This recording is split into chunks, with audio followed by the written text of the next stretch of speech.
ఉన్నది అంటే అది పశ్చాత్తాపం అండి. సమాధానం ఎవ్వరికీ లేదు ప్రియులారా.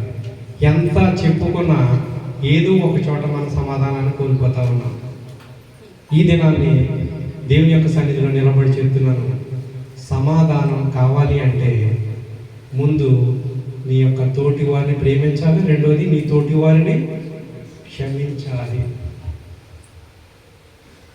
ఈ 31వ తేదీ తర్వాత నూతన సంవత్సరంలో అడుగుపెట్టాము. ఈ నూతన సంవత్సరంలో మనం తీసుకోవాల్సిన తీర్మానం ఏంటంటే, ఎక్కడైతే నీకు సమాధానం లేదో ఆ సమాధానాన్ని మనం వెంటాడాలని ప్రియులారా. ఇప్పుడు మీ అత్తగారికి నీకు సమాధానం లేదా, మీ తమ్ముడికి మీ అన్నయ్యకి సమాధానం లేదా?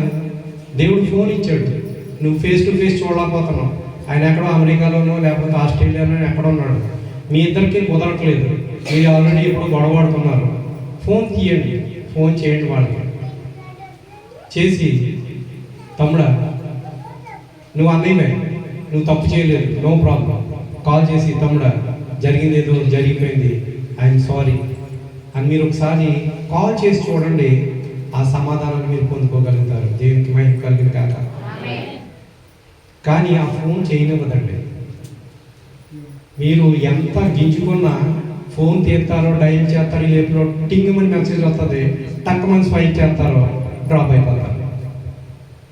ఆలోచన మళ్ళీ నూతన సంవత్సరం వచ్చిన తర్వాత మళ్ళీ ఇంకో సంవత్సరం 2027 గుర్తొస్తుంది అన్నమాట.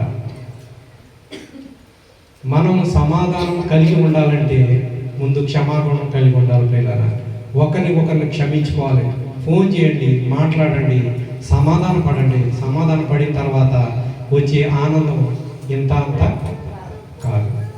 సమాధానానికి కర్త అయిన దేవుని యొక్క బిడ్డలముగా మనం సమాధానం కలిగి ఉండాలి ప్రియులారా. సమాధానం లేకపోతే జీవితం అంతా అస్తవ్యస్తంగా ఉంటుంది.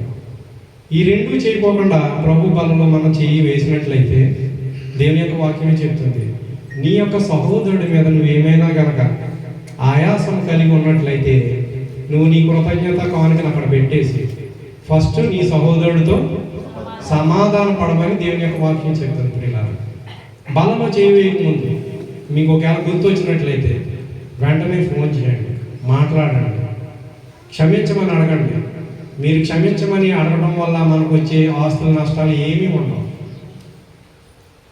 క్షమించమని అడగండి. అడిగినట్లయితే మీరేమీ చిన్నవారు కాదు.